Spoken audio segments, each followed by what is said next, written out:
So here are the three big stories today. First, Putin is campaigning like there's a real election at stake. He's talking about all the victories that the Russians have gone through. Vladimir Putin declared Tuesday this country's military has seized the initiative in Ukraine after repelling months of a counteroffensive, and it's well positioned to achieve Moscow's goals. Our troops are holding the initiative, he says. The enemy has suffered heavy casualties. Putin said that the myth of invulnerability of Western weapons has collapsed. So he's out there on a tear, just trying, like he said it today, he said it a few days ago, he said it a few days before that. He's really trying to hammer this message home, which is going to make it really interesting when after he's elected, he changes his tune in order to mobilize more, which is what most prognosticators think is going to happen. Okay, next, this is interesting. This came out just 2 hours ago. Kyiv Independent. Zelensky says that military proposed to mobilize 450 to 500,000 new soldiers in Ukraine. So that's a very interesting place to be.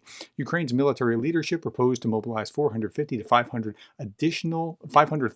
additional conscripts, President Zelensky said on December 19th. I need concrete information on what will then happen with the 1 million man military of Ukraine. So what we know there is that there's a 1 million man military in Ukraine, or there has been 1 million mobilized. Speaking on the financial costs, Zelensky said the mobilization in such a format will cost hryvnia 500 billion or 13.4 billion. I'm assuming that's annually.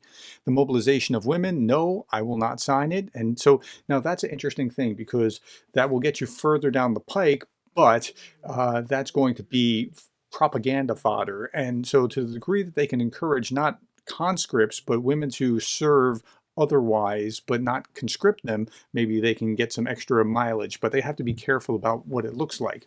As for the mobilization of the 25-year-old men, yes, if all the arguments are presented as of today, I see that it's necessary, so I will agree with it. Okay, so that's what we know there as well.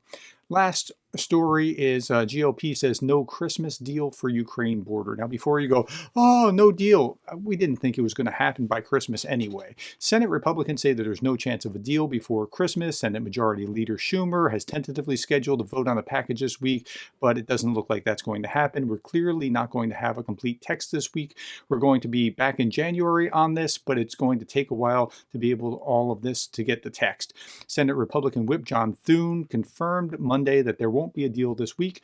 We'll work through Christmas break. So that's good news that they're working on something, that they're trying to agree and hammer out what they're trying to hammer out.